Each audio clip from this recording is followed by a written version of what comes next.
Well, hello, everybody, and welcome back to another episode of the Golf Rules Questions podcast. My name is Roscoe, your co-host, sitting opposite me virtually in front of a new background. We'll get up to the importance of our backgrounds in a minute. But Blakey, how are you? Thanks for joining us again. Well, thanks for coming back to your own podcast, mate. It's going really well. Thanks for coming back. Yeah, no worries, Roscoe. Can we do this without either of us? Probably, that I might be, slightly more important, but really you're the nuts and bolts behind this operation. As I do, I just press buttons and make sure that they're red and not green and recording something.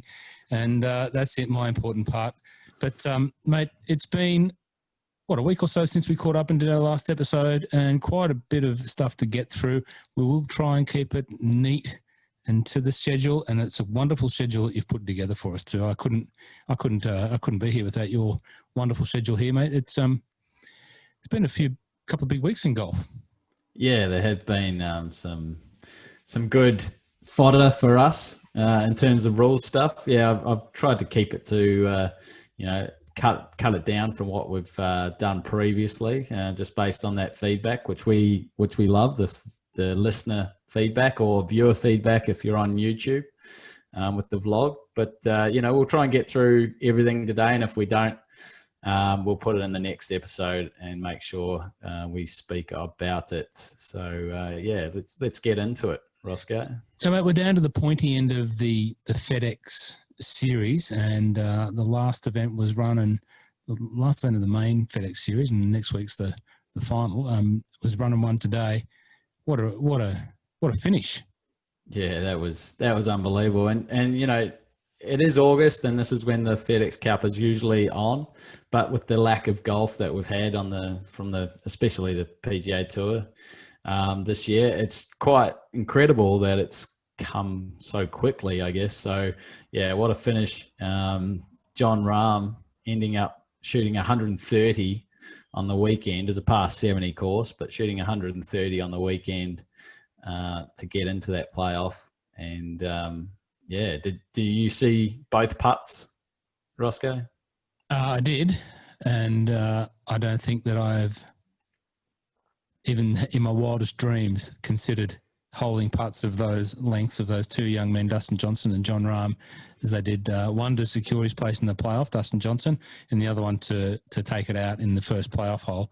Just phenomenal meterage of puttage. And, the funny thing about it is that Dustin's putt for birdie in the playoff was actually not too far away either. So, what we saw, Colin Morikawa and Justin Thomas a few weeks ago when they had the playoff putts, it just keeps getting better and better on the PGA Tour for that kind of stuff. Before we get into talking about the first little rules, imbroglio. You like that word? I'm going to keep running with it. Imbroglio, spelled with an I, not an E, as I.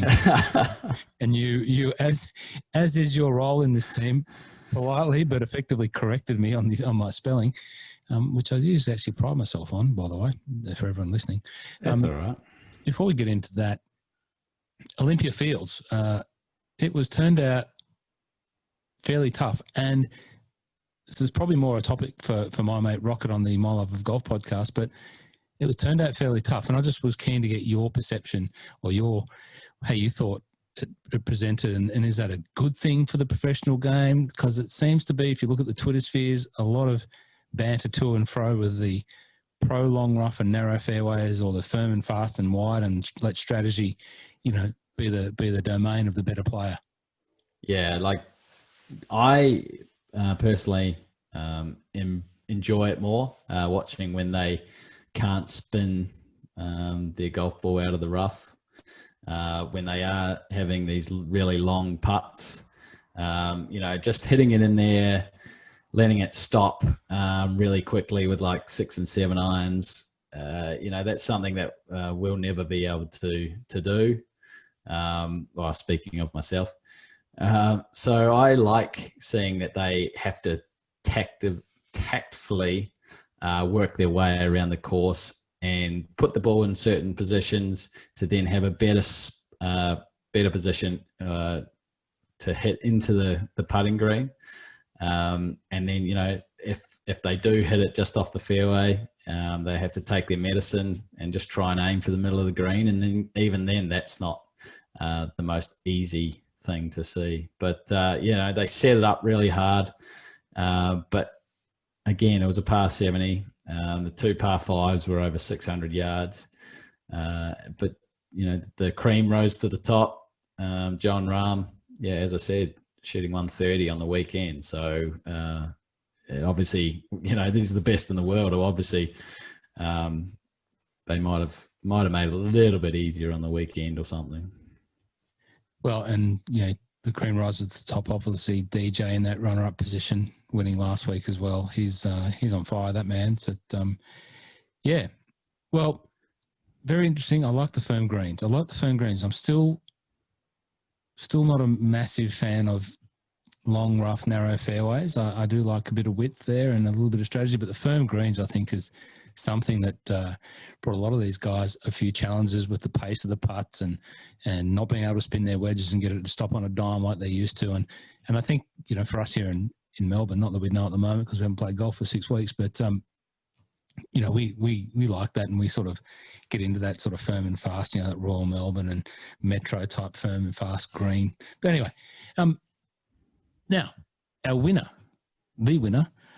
John Rahm, had an imbroglio that he had to deal with on the weekend in getting to the win position as well, and he's not unfamiliar to take the win, but also having a sort of green side penalty, because he had one fairly recently, which we talked about in episode 1 of the Golf Rules Questions podcast. And thanks once again for listening. Let's cue that audio up and have a listen to that. Which was incurred on the 5th hole. And afterwards, John Rahm described it. He said, "I just spaced it. He had not marked his ball. He just picks it up. Then he realizes what he's done. He says, I went up there, I thought I'd marked it, and I didn't. He realized it right away, and he knew what was coming. The official comes up. You know, he gets assessed the 1-shot penalty." If you manage a team, you should be using Monday Doc. Yeah, if you manage a team, once again, that's taken from your web. Not your web, sorry. It is taken from the web, but it's taken from your YouTube site, which I encourage everyone to go on if you want to keep up with Blakey's categorized and how would you say it? You know, fully diarized YouTube videos on Golf Rules questions. Go to there. But yeah, a monumental brain fade from the big Rambo. Yeah, quite an interesting situation here. So basically, his ball's on the green. He's probably twiddling around with his ball marker in his pocket, and instead of actually putting it down on the green and then picking up his ball, which is what you have to do under Rule 14.1, he has just picked the ball up without putting a mark down. So whereas Rule 9.4 talks about accidental or deliberate movement of the ball at rest, you know, if you cause your ball to move, basically you get a penalty unless it's under one of these exceptions. There's 4 exceptions. One of those exceptions, exception number 3, is about accidentally moving your ball on the green. So a lot of people would say, oh, you know, it was accidental. Well, it was an accident, but it was still a deliberate action, and Rule 14.1 talks about that action as if you lift your ball without first marking it on the putting green, you're going to get that 1-stroke penalty. So sort of 14.1, 9.4, both would penalise you in that situation. And luckily, he didn't, you know, it didn't cost him the tournament. It would have been very interesting to hear, you know, the media outlets around the world about after that, if it did. But he sunk a 66-foot putt and ended up winning the tournament. You know, did he even have to? He didn't even have to be in the playoff. But there's other situations. I think, you know, his ball bounced out of the hazard on, penalty area on 15. So, you know, he got lucky there. So it comes and goes with the game of golf as we all love it. That is golf, and that's why we love it. And that's one of the little things that keeps us coming back week in, week out. Yeah, it was just to watch that vision and to see it happen. It was just a brain fade and somewhat encouraging. It was disappointing to see him do it in the time, but it's somewhat encouraging that we're not the only ones that sometimes, can have a brain fade on under pressure. But it was interesting to see. But yeah, you might find this quite funny, but it actually, I know of another situation, another time that this situation occurred as well. At the Vic Open last year, on hole 17, Jason Scrivener of the beach course, Jason Scrivener did the exact same situation. I think his situation, he'd actually moved it to the side, and so he'd put the marker down, pick the ball up, put the marker, club head to the side, because someone was putting that way, and then pick the marker up. So same penalty, 1 stroke penalty, and just replace the ball or the ball marker in the correct spot. Now, of course, the ball moving on the green, now it's a different rule to what we've just articulated there, but the ball moving on the green was amongst a set of rules that changed. Was that back in 2019 as well? So once again, comparing the old with the new, when I was down there battling it out for the monthly medal at Mornington Golf Club, where there's a lot of slope on the greens and also the fairways, but there were quite a number of greens down there with a heavy slope. And in a windy day, you could be standing there waiting for your ball to move and just trying to guesstimate when you were going to hit the ball between oscillations, of the ball being blown by the wind. Now, that rule changed. So that was the old rule where, if you were deemed to have anyway caused your ball to move on the putting surface, and that's not through marking it, but you've got your ball in play waiting to putt, you had to hover your putt, therefore you weren't addressing the ball technically. But now, what's the scenario now when you've got a windy condition and you're still playing and the ball moves or the ball's oscillating? What's the go there? Yeah, it's quite interesting that you bring that up, Roscoe, because in the last 10 years, this rule has changed quite a lot. They used to have a definition called addressing the ball. They've taken that out of the rule now, but out of the rule book now. But it used to be that even if you just grounded your club and the ball moved, whether it was at your doing or not, 1 stroke penalty replaced the ball. So they've got rid of the definition of addressing the ball.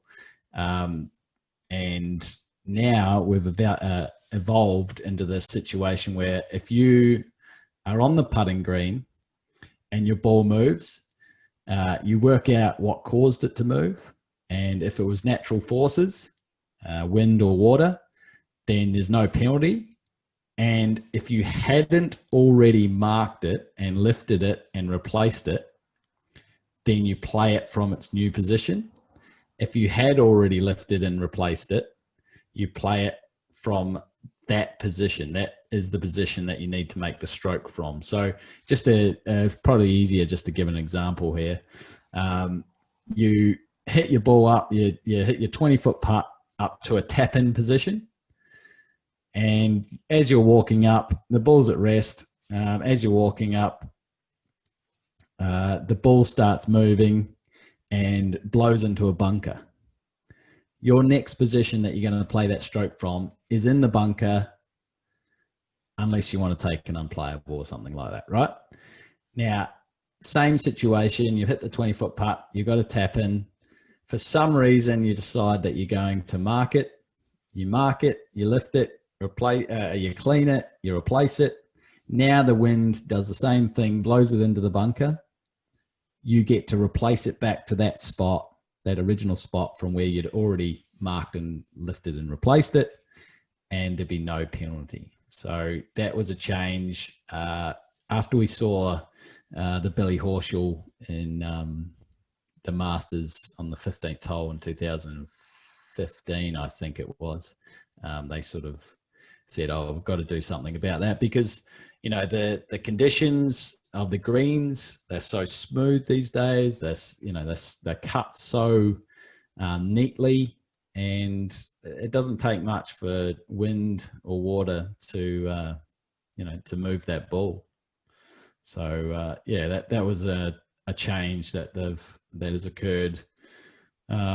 2019, but that rule has really been changing the last 10 years. I mean, it used to be, they took away the addressing, but even if you're just sort of around the ball, it was more likely than not that you caused it to move, you're going to incur the penalty. Whereas now it's more likely than not that you didn't cause the ball to move. You have to be virtually certain. You have to be at least 95% certain that you caused the ball to move in order for there to be a penalty. And we're talking fairway or rough, whereas on the green, if it's accidental by you, then there's no penalty and you just replace it. In the case of John, it was a deliberate action, even though it was an accident. It was a deliberate action to pick his ball up without first marking it, and that's a one-stroke penalty. Very well explained, very well explained. And, I'm sure that's not the last time that we'll see John Rahm with the rules imbroglio at the top end of the tournament. I'm sure there's been 2 in the last few months, so I'm sure there'll be more. Yeah, well, they say comes in threes, doesn't it? So, and that kind of stuff follows Phil Mickelson around as well. So, when you're at the top, when you got the cameras on you, that kind of stuff always happens. Well, Phil just loves a bit of controversy in those shapes and forms, and he creates it out of his own interest, but this time he created it to his own benefit. Now, Phil's made the transition not sure for how long, but I didn't think he would jump straight across there, but he's jumped into the Champions Tour, and he was involved in this little rules scenario that you can explain to us after we have a listen to it.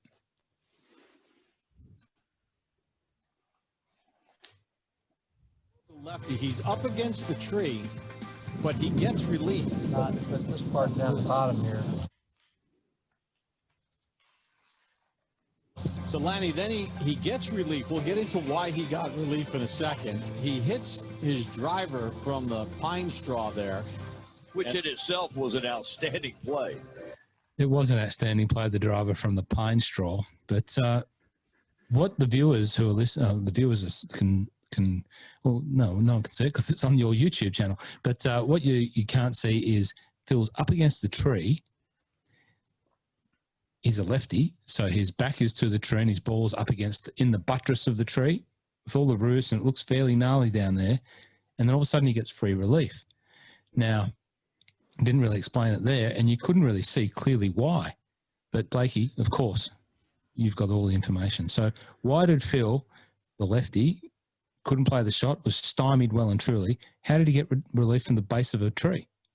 Yeah, this is a common situation. Firstly, Roscoe, in terms of my YouTube videos, I try and get the best footage I can, but sometimes, of these rulings, but sometimes it just, isn't possible.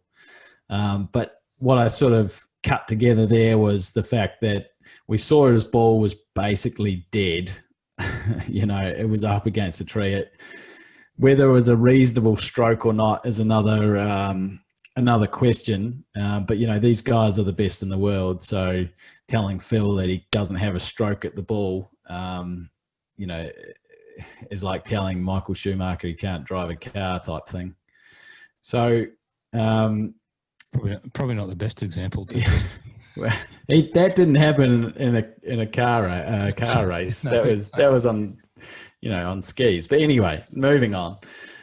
So he does have a shot, whether it's a reasonable one, straight into a tree, or, that's for the referee to decide. But basically, on a lot of these tours, they'll have this local rule for cables or wires attached to trees, and they're wrapped around trees very tightly, and they don't give free relief. They make them integral objects.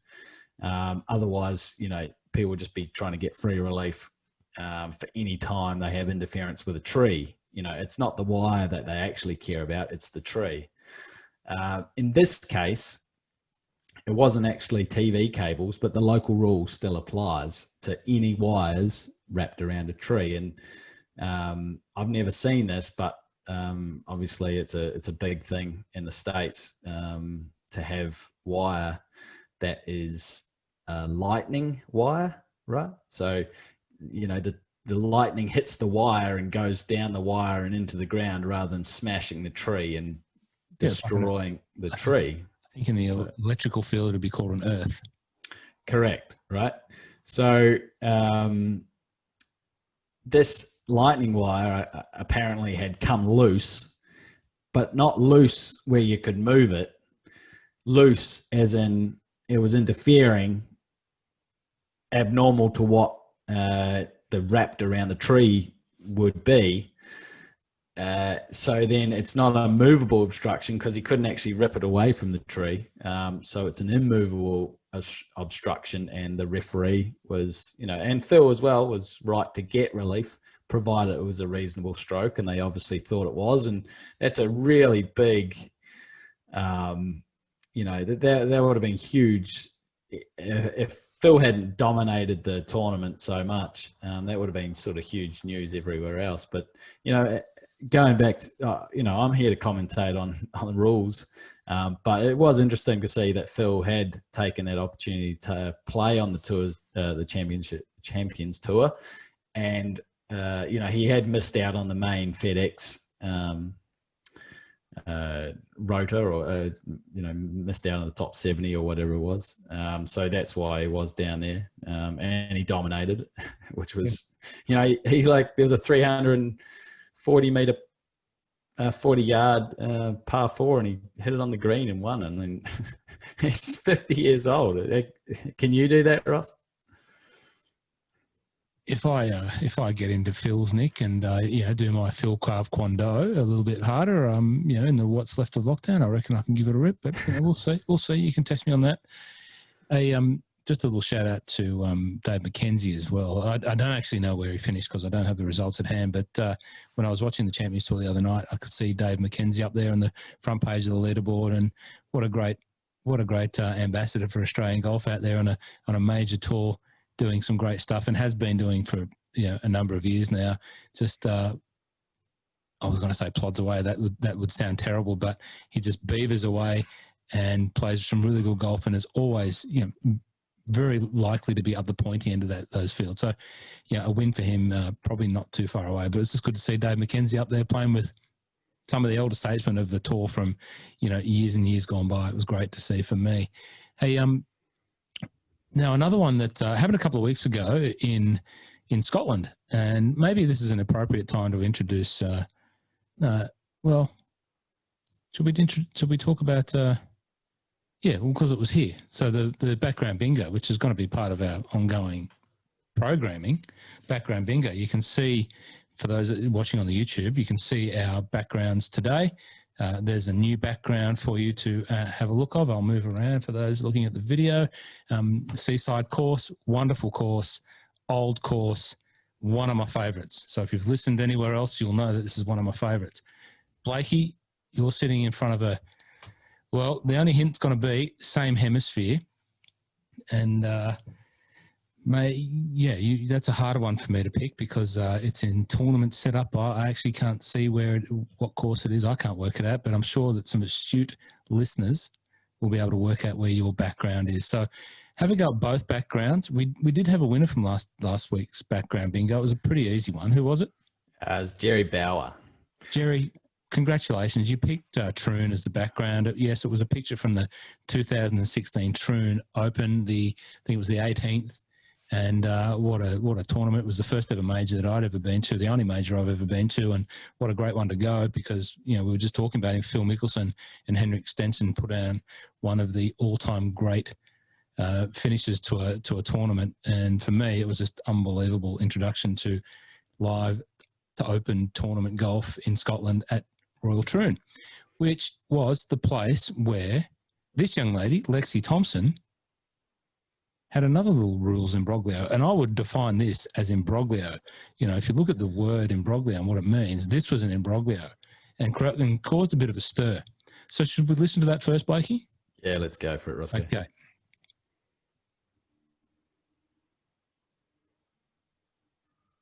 Obviously, as you approach this green, the left-hand side is favourable, but it's very well defended by a selection of fine bunkers, 3 on the right, 2 on the left.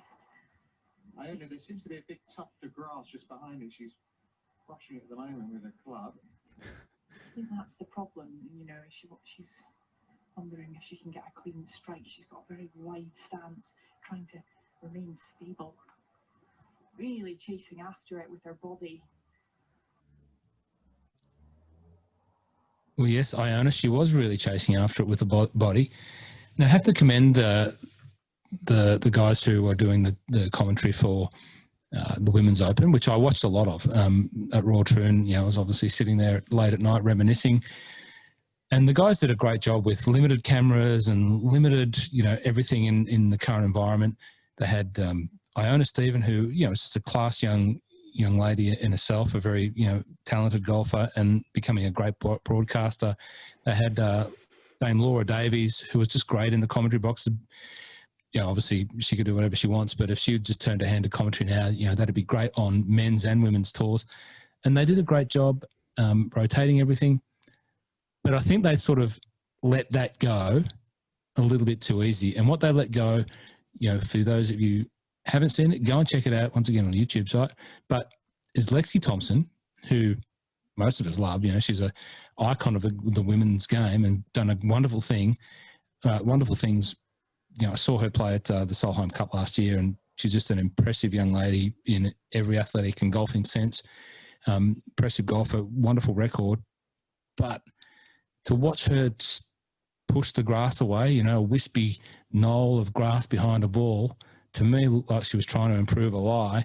I couldn't see any other way around it. I'm probably being a little harsh. There's been a bit of toing and froing. But the commentators didn't call it out. They didn't really stick to, you know, Iona just go, oh, she looks like she's got a little bit of, you know. That's how I saw it, Blakey. What happened? Yeah, well, you know, we talk about the principles, the two main principles of the rules of golf, or just the game of golf. Play the course as you find it and play the ball as it lies. And that means not trying to improve your lie through pressing something down around your ball or breaking branches, etc. that is going to help you make the stroke. You basically just have to get to a position and go, okay, what have I got in front of me, and just accept it and try and make the best shot that you can. With Lexi, her ball was right beside a tuft of grass, and so she's just started prodding at it with the club, trying to move it out of the way, which is basically a no-no. Okay, now sort of 2 years ago, that probably would have been a penalty. However, there's a definition about that's really important here, and that's improve. The word improve. So if you do an action that affects your conditions, so that's your lie, the area of in swing or your stance, it also has to improve your conditions for you to incur a penalty. Now, with the update from 2019, they also brought in the fact that you could, in some circumstances, restore any or eliminate any improvement. So that is to restore the conditions by eliminating any improvement that you might have done to avoid the penalty. And that is what happened here, but not of her own doing. It was so lucky that it was windy. So she sort of prodded the grass away, and you can check it out on the Instagram video. And she sort of prodded the grass away, and then the wind's blown it back into the same position, or what the RNA who were running the tournament, what they thought was into the same position, meaning that the improvement or any improvement had been eliminated by the restoration before she made the stroke at the ball. And this restoration was done by the wind. It wasn't done by her going, oh, what am I doing? So she was very lucky there, I would say. Yes, no, it was a strange one for me to see and then to hear the adjudication on. But anyway, it is what it is. There's a whole group of talented people, and your colleagues over there, I guess, adjudicated on that, and that's what they did. So we accept that and move on. But it wasn't a great look. Anyway, it's what it is. Yeah. Don't do it. My advice, so this is not an advice giving, but, if you're a regular club golfer, it's best not to go prodding around at the grass to try and get a better look, swing, shot, more access to your ball. You see it happen. It's one of the things that you see out there on the course that, probably people are a little unawares of, but, you've just got to basically, get your club as well as you can behind it and then make your action from there. And once you go sort of moving things around and prodding bits of grass, it becomes a questionable action. So just, take that for what it is. But, interesting one. So well, I mean, you're totally right, and that's what we're here to do. We're sort of here to tell the rules, but also, tell our story about the spirit of the game, and if your ball comes into a terrible lie, that's what you've got to deal with. That is the nature of golf. It's a test of character before it's a test of skill. So, don't go blaming anyone else for how your ball is, even if it's in an unrepaired divot. Yeah, it sucks. But don't go blaming anyone else. Accept what you've got and try and play the game the way it's meant to be played. Well said. Well said. Now, the last one that we've got on the run sheet here, Blakey, was an interesting one. And it was the player was Scotty Scheffler, correct? Yeah, it was Scotty Scheffler, who shot 59 the other day. Another one of Rocket's, heroes and young guns. So let's have a look there. So what should we do? Should we play the Instagram first? Yeah, go for it.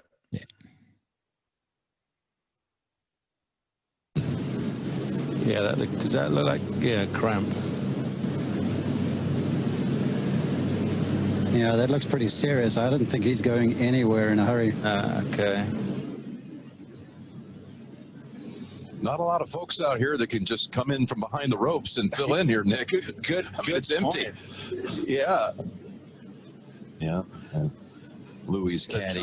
It's out what they can do. There you go, Mark. Take the pack off and grab the bag. No, thank you. That's Phil Lowe, Louis caddy, coming over at least to help move the bag up to the green side. So there you go. Wow. The world's best commentating on a medical situation in the golf there, with Nick Fowler just offering some immediate advice that it looks like a calf from the commentary box. I thought that was pretty impressive. And IBF there also chiming in. World's best just watching the young man go down, the caddy of Scotty Scheffler go down. What happened? Yeah, so the caddy took an injury. Took a medical time out. No, he was down for the count, basically. They carted him off.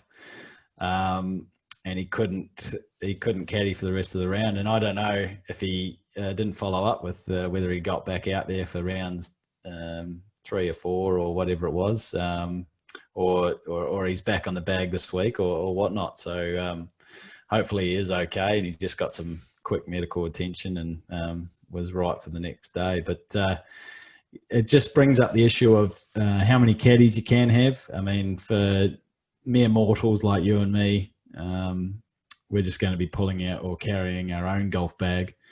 But the tour, it's very common to see these teams, a player and a caddy, and it's important to know that a caddy is basically the same as a player in terms of their responsibilities for knowing the rules, and the fact that if they do breach a rule, the player will incur that penalty. So we might talk about caddies in another episode, just a bit more on that stuff. But just in terms of this specific situation, I'm not going to call it in imbroglio.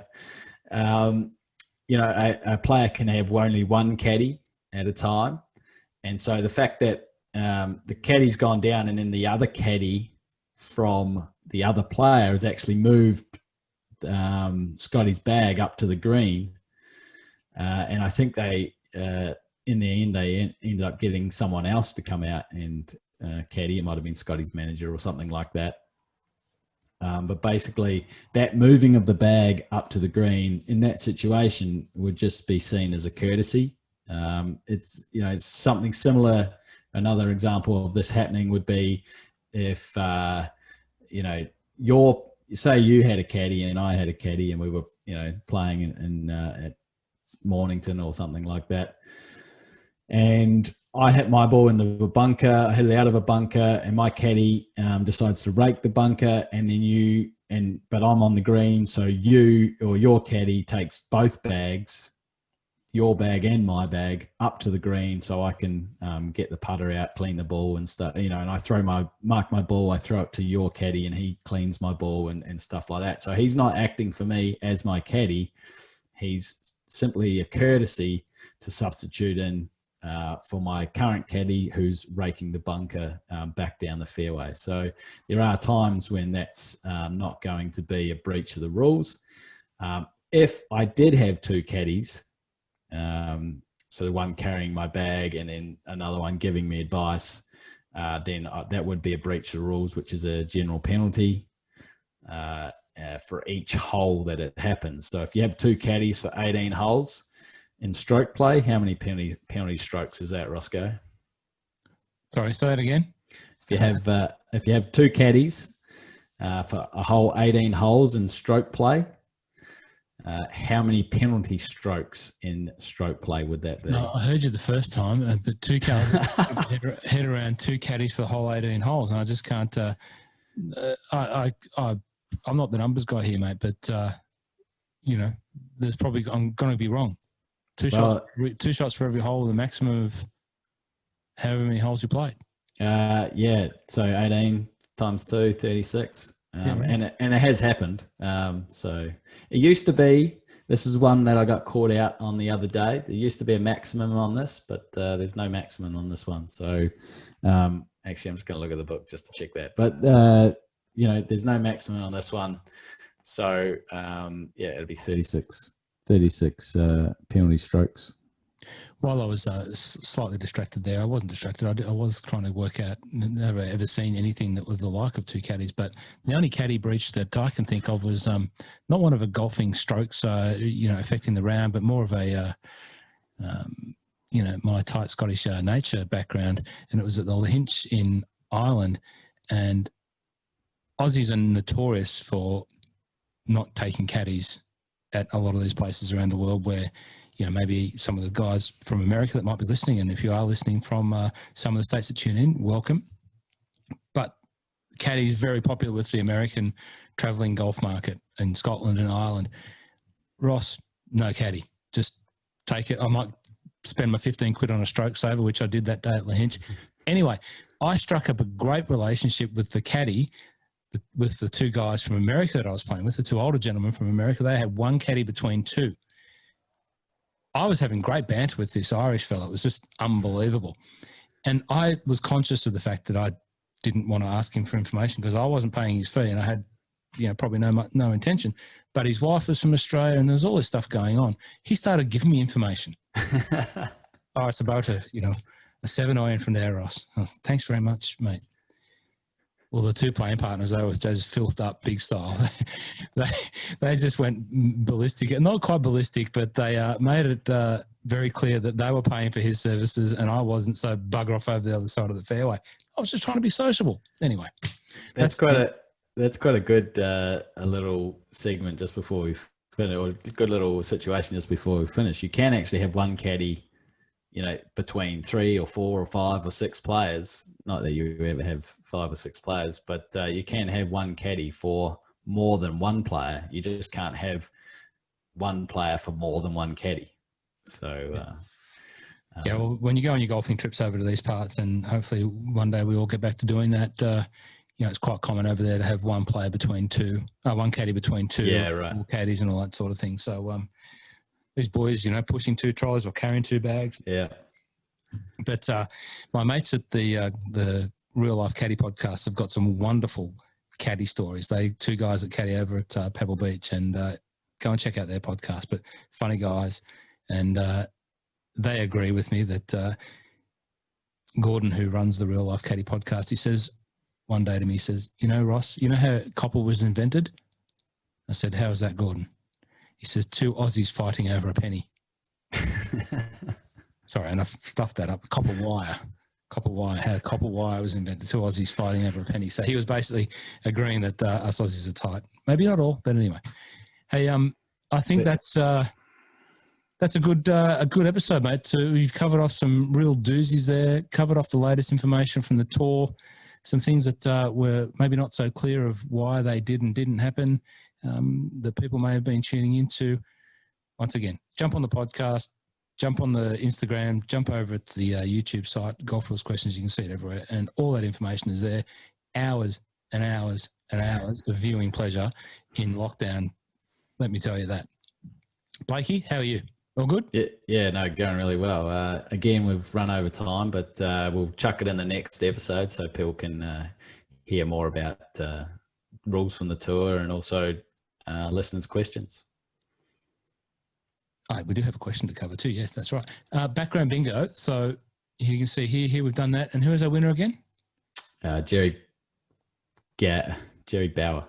Jerry, you're in the draw. You are officially in the draw to win something, the first bit of something that the Golf Rules Questions podcast can create. You are in the draw to win it. So everyone that answers the background bingo from the YouTube, you go in the draw to win something. That's the next part. We'll work out what something is, but you're in the draw.